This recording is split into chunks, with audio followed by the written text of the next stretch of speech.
Hi, I'm Michael St.Clair. I hope they can hear me. The wireless microphone is about 50 yards across the harbor.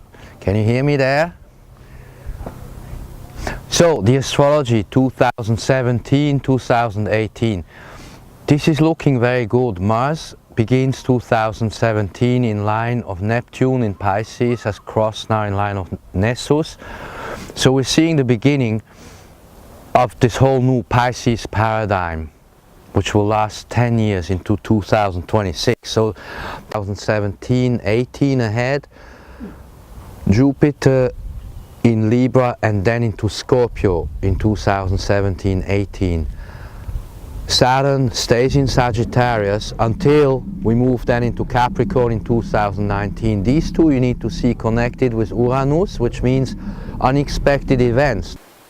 I'm Michael St.Clair. We're discussing 2017, 2018, Jupiter Libra, then Jupiter Scorpio. Jupiter Scorpio and Mars in Scorpio early 2018. That's good for gold. Gold will rise in 2018.